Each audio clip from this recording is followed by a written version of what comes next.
পুরনো ক্লান্তি ভুলে নতুন বছরকে বরণ করে নেই মনে মনে, কোনো মিউজিকের তালে নয়। আসসালামু আলাইকুম, হ্যালো এভরিওয়ান। শিউলিস ফ্যামিলি থেকে আবারও আপনাদের শিউলি আপু চলে আসছি। তো সবাই লাইক দিয়ে ভিডিওটা দেখা শুরু করে দিন। আর ভিডিও দেখতে হলে আমার সাথে যেতে হবে রান্নাঘরে। এই চলে আসলাম রান্নাঘরে। তো দেখেন চুলার মধ্যে কড়াই বসিয়ে দিছি। আর আজকে কিন্তু ইলেকট্রিক চুলায় রান্না হচ্ছে, মানে এ মাসটাই পুরো ইলেকট্রিক চুলায় রান্না করতেছি। দেখি কত টাকা বিল আসে। তারপরে তেলটা হালকা গরম হয়ে গেছে, দিয়ে দিলাম পেঁয়াজ। তো পেঁয়াজটার সাথে এখন হচ্ছে কিছু কাঁচামরিচ ফালি করে দিয়ে দিছি। তো দিয়ে নেড়ে চেড়ে এখন হালকা ভেজে নিলাম, আর সাথে দিয়ে দিলাম সেই শীতের সবজি। শীত মানেই তো সবজি খাওয়ার ধুম, তাই না? তো বাচ্চারা যেহেতু পছন্দ করে এরকম ভাজি, তো প্রথমে হচ্ছে কিছু আলু আর বিচিওয়ালা সিম কেটে দিয়ে দিলাম, দিয়ে তেলের সাথে নেড়ে চেড়ে নিতেছি। তারপরে এই যে একটা ঢাকনা দিয়ে ঢেকে দিলাম। বেশিক্ষণ ঢাকবো না, তাহলে সিমের কালারটা নষ্ট হয়ে যাবে। তো এখন হচ্ছে আবারও নেড়ে চেড়ে নিতেছি। দেখেন চুলার আঁচ কিন্তু একেবারে হাই হিটে আছে, আর যখন ভাজি করা হয় তখন হাই হিটে দিয়েই কিন্তু ভাজিটা করি, যেন কালারটা একেবারেই ঠিক থাকে। তারপরে পরিমাণ মতো লবণ দিয়ে দিলাম, আর এখন দেখেন রঙিন সবজি দিয়ে দিলাম। তো এই রঙিন সবজি বলতে আমরা দেখেন গাজর ভাবতে পারি, মিষ্টি কুমড়া ভাবতে পারি, তারপরে বিটরুট ভাবতে পারি, তাই না? তো এখন হচ্ছে সেই রঙিন সবজি কুচি করে দিয়ে দিছি, কিছু গাজর কুচি। তারপরে দেখেন এখন দিয়ে দিছি একদম টাটকা শীতের আরেকটা সবজি বলতে পারেন। তো সেগুলো হচ্ছে নতুন পেঁয়াজের কলি। তো এই যে এরকম পেঁয়াজ কলিগুলো দিয়ে দিছি। এখন আর বেশি ঢাকবো না, ঢাকলে হচ্ছে কালারটা একেবারেই নষ্ট হয়ে যাবে আর কি। তো এখন নেড়ে চেড়ে ওই তেল, পেঁয়াজ, আলু, সিম আর হচ্ছে কি বলে লবণের সাথে মিশিয়ে নিলাম। তো মিশানো হয়ে গেছে। আবারও জাল হতে হতে কিন্তু দেখেন কতগুলি ছিল আর এখন কতটুকু হয়ে গেছে। তো ভাজিটা একটু বেশি করেই করে নিই, দেখা যায় ভাত দিয়েও খাওয়া যায়, পরের দিন রুটি দিয়েও খাওয়া যায়। তো এখন হচ্ছে এই যে মোটামুটি কিন্তু হয়ে যাচ্ছে ভাজিটা, আবারও হালকা একটু ঢেকে দিলাম। তো এখন কিন্তু ফাইনালি ভাজি হয়ে গেছে।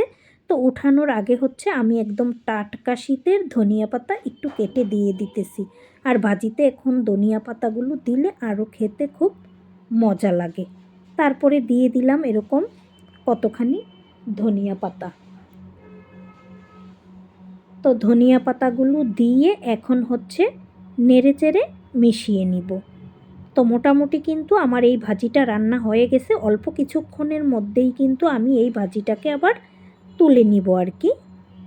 তো দেখেন এই ভাজিটা একদম রান্না হয়ে গেছে। তো চতুর্দিকে তো মনে হয় যেন প্রতি সাদে সাদে, ওই যে বললাম নতুন বছরকে আমরা বরণ করে নিব মনে মনে। তো আমার মনে হয় সেই মনে মনেটা সরকার বুঝে গেছে, কারণ হচ্ছে একবারে ডিক্লারেশন দিয়ে দিছে যে কোনো গান বাজনা কোনো কিছু হতে পারবে না। বাবারে বাবা, ঢাকা শহরে তো মানে থাকাই যায় না। তারপরে ভাজি হয়ে গেছে। এখন আবারও এই যে দেখেন একটা কড়াই বসিয়ে তেল দিয়ে গরম করে এখন দিয়ে দিলাম এইখানে মাছ। তো মাছটাকে আমি আগে থেকেই লবণ, হলুদ আর সামান্য মরিচের গুঁড়া দিয়ে মেখে রাখছি। তো এইখানে কয়েকটা রুই মাছের টুকরো আছে আর কয়েকটা তেলাপিয়া মাছের টুকরো আছে। একদম মাছ শেষ পর্যায়ে, শেষ বললেই হয়। তো একদম বক্স ধুয়ে খুঁজে মুজে যেই কয়টা ছিল সেই কয়টা দিয়েই আমি তরকারিটা রান্না করে ফেলবো। তো এক পাশ হয়ে গেছে মাছের, এখন হচ্ছে অপর পাশ উল্টিয়ে দিতেছি, আবার ওই পাশটাও যেন হয়ে যায়। তো এরকম হালকাভাবে মাছগুলো ভেজে নিব, বেশি ভাজবো না। তো তরকারিটাও একটু বেশি করে রান্না করে ফেলবো, যেন আর কালকে রান্না করতে না হয়। এখন একটু ঠান্ডার মধ্যে পানি একটু ধরতে ঝামেলা, যাই হোক রান্না বাড়াও সেইভাবে একটু কমই করা হচ্ছে।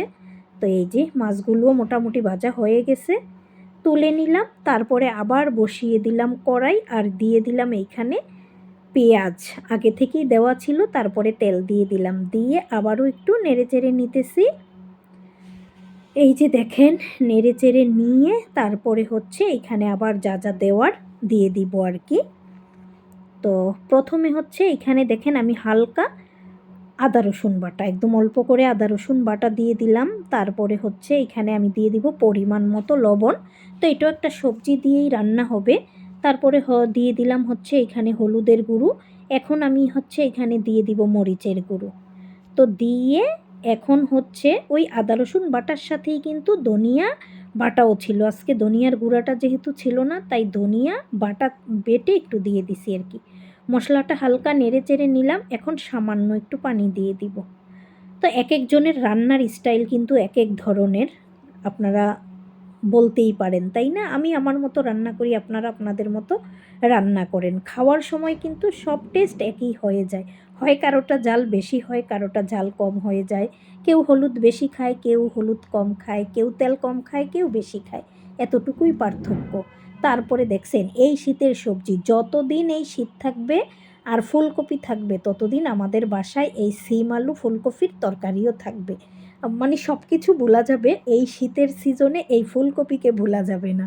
বুঝতে পারছেন? এতটা সবার পছন্দ। তো এই যে দেখেন আলু সিম ফুলকপি কিন্তু মোটামুটি কষানো হয়ে যাচ্ছে, মানে ওই মশলার সাথে জাল করা হয়ে যাচ্ছে আর কি। তারপরে এইখানে একটা টমেটোই বাসায় ছিল, একদম বাজার শেষ পর্যায়ে, নাই বাজার বললেই হয়। তো একটা টমেটো ছিল, সেই একটা টমেটো ছোট করে কেটে সাথে কয়েকটা কাঁচামরিচ আবার কেটে দিয়ে দিলাম। দিয়ে আবারও নেড়ে চেড়ে মিশিয়ে নিছি।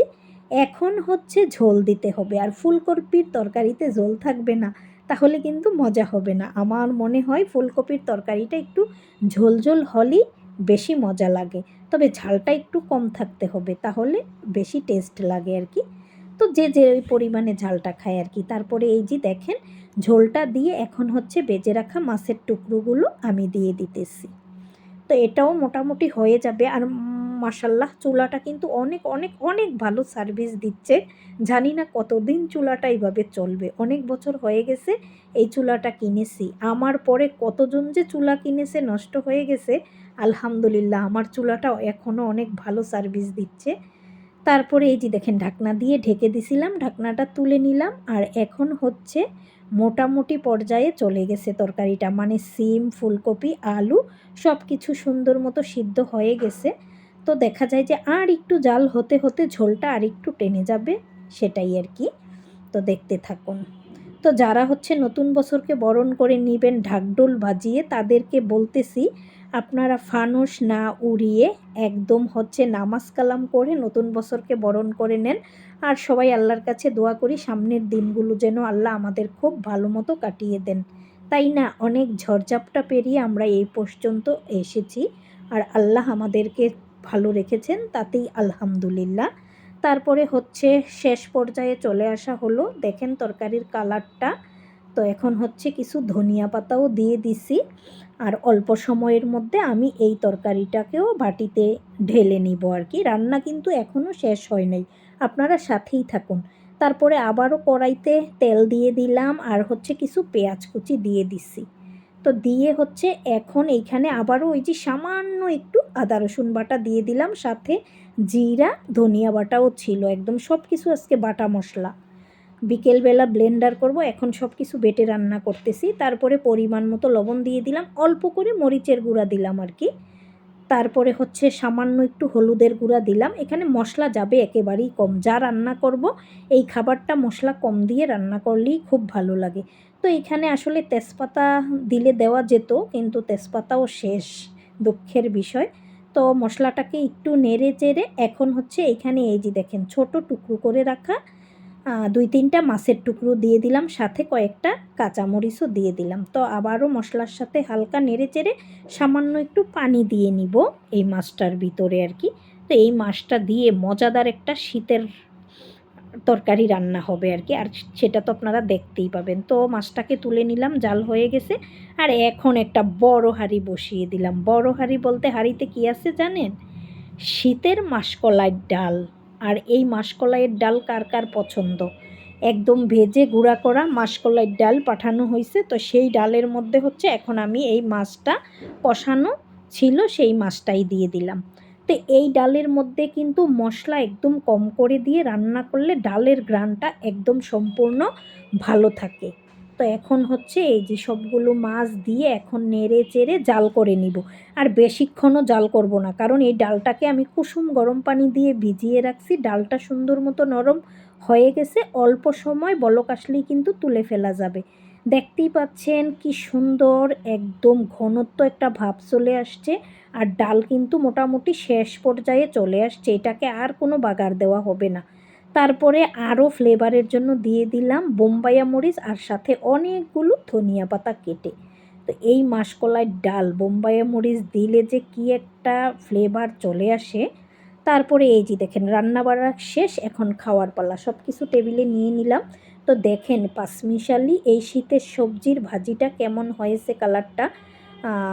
তো এখন খেতে বসবো। আর ছোটো ছেলের খুব পছন্দ গাজর দিয়ে কোনো কিছু রান্না করলে, সে কাঁচা গাজরও খুব পছন্দ করে। তারপরে এই যে দেখেন সিম আলু ফুলকপি দিয়ে রুই মাছ আর হচ্ছে তেলাপিয়া মাছ দিয়ে রান্না হয়েছে। সবাই বলে আজ বছর শেষ, বছরে ভালো মন্দ খেতে হবে, কেন এটা কি কোনো খারাপ রান্না বাড়া? আমরা আজ এটা দিয়েই বছরকে বিদায় জানাবো। তারপরে দেখেন এরকম সুন্দর মাসকলাইয়ের ডাল থাকলে আর কি হয়। তো আজকের রান্নাগুলো কেমন হয়েছে সবাই কিন্তু সুন্দর একটা কমেন্ট করে জানাবা। সবাই শিউলিস ফ্যামিলির সাথেই থাকবে, বেশি বেশি লাইক কমেন্ট শেয়ার দিবে, আমার পেজটাকে ফলো দিয়ে রাখবে। আসসালামু আলাইকুম, আল্লাহ।